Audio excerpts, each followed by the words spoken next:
To my channel అరుణస్ యాసన్. ఇదిగోండి నేను గ్రీన్ చట్నీ చేస్తున్నాను.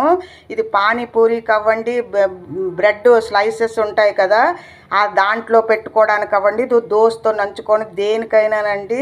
ఇది సలాడ్స్ చేసుకుంటాం కదా, దేంట్లోనే వేసుకోవడానికే మనం చాట్ చేసుకుంటాము, దానికి కూడానండి అన్నిటికీ పనికొస్తుంది. ఆల్ ఇన్ వన్ లాగా అనమాట. ఇదిగోండి ఒక కప్పు నేను కొత్తిమీర తీసుకున్నానండి. ఇది కొంచెం మిక్చర్ అండి.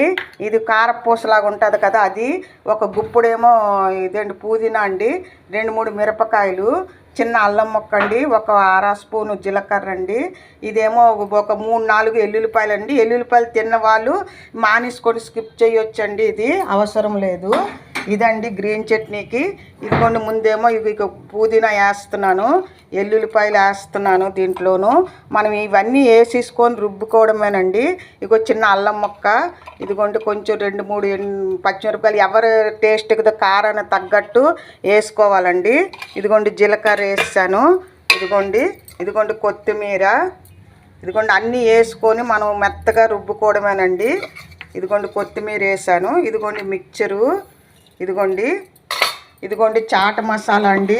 దీనికి చాట్ మసాలా వేస్తే, ఎందుకంటే పానీపూరి కావండి, చాట్ కావండి, దేనికైనా ఉంటుంది. ఇది చాట్ మసాలా అండి. కొంచెము ఒక స్పూన్ వేసుకోండి. దీంట్లో ఉప్పు ఉంటుంది జాగ్రత్త. ఒక స్పూన్ పెరుగండి, ఇదిగోండి ఇది అండి ఒక స్పూన్ పెరుగు కదా, మళ్ళీ కొంచెం సాల్ట్ అండి. దీంట్లో చాట్ మసాలాలో ఉంటుంది కాబట్టి మనం టేస్ట్కి తగ్గ సాల్ట్ వేసుకోండి. ఇదండి కొంచెం ఇది కదా నిమ్మకాయ రసం అండి, ఎందుకంటే నల్లగా అవ్వదు ఇదనమాట. ఇదిగోండి ఎవరు పులుపు ఎక్కువ తిన్నవాళ్ళు ఇదిగోండి ఒక హాఫ్ చెక్క నిమ్మరసం అండి, కొంచెం పంచదార. ఏ గ్రీన్ దాంట్లోనే చట్నీలోనైనా సరే మనం ఒక హాఫ్ స్పూన్ పంచదార వేసుకోవాలి. ఆ టేస్ట్ కూడా ఇది చేస్తుంది, గ్రీనిష్గా ఉంచుతుందండి. బీన్స్ అవ్వండి, ఇది అవ్వండి, ఇలాగా వేసుకొని రుబ్బుకోవడమేనండి మనం పలచగాను. ఇదిగోండి దీంతో నేను ఇదిగోండి శనగపప్పు వేసాను, శనగపప్పు, జీలకర్ర అండి, కొంచెం ఇది అయిపోయింది, మినప్పప్పు అండి ఒక స్పూన్, జీలకర్ర, మళ్ళీ ఏమో ఎల్లుల్లిపాయలు అండి. ఇది మన దోసతోటి ఆటితోటినండి చేసుకోవడానికి చట్నీ అనమాట. ఇదిగోండి ఉల్లిపాయలు అండి, ఒక ఉల్లిపాయ వేసానండి నేను, ఇదిగోండి ఒక ఉల్లిపాయ, ఇదిగోండి ఎండుమిరపకాయలు, పచ్చిమిరపకాయలు అనండి, మన టేస్ట్ తగ్గ ఎండుమిరపకాయలు, పచ్చిమిరపకాయలునండి. ఇదిగోండి ఇలాగా ఇదంతా బాగా వేపుకోవాలన్నమాట, కొంచెం బాగా వేగాలి. ఇది ఏదంటే దోశలకి, ఇడ్లీలకి, పరోటాతో అవ్వండి, దేనితోటైనా బాగుంటుందండి ఈ చట్నీ కదా, పుదీనా కొత్తిమీర చట్నీ అండి. ఇది ఇలా బాగా వేగాలన్నమాట. ఇది కొంచెం ఇంగు అండి,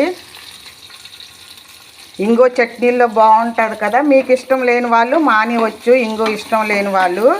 ఇదండి తర్వాత ఇదిగోండి కొంచెం చింతపండు అనమాట, ఇది లాస్ట్లో వేస్తాము రుబ్బినప్పుడు, ఇప్పుడు వేపినప్పుడు కూడా వేసుకోవచ్చు.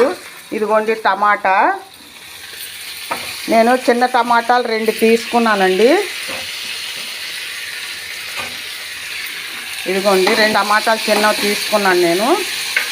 ఇదిగోండి ఇదేమో పుదీనా అండి, పుదీనా వేసుకోవాలి. అన్నీ బాగా వేగాలన్నమాట. ఇదిగోండి కొత్తిమీర కూడా అన్నీ బాగా వేగిన తర్వాత మనం రోటీ పచ్చడిలాగా కొంచెము ఇదిగా ఉంచుకోండి, రోల్లోనైనా రుబ్బుకోవచ్చు, లేకపోతే మనం మిక్సీలోనైనా ఇచ్చేసుకోండి. టేస్ట్కి తగ్గ సాల్ట్ అండి,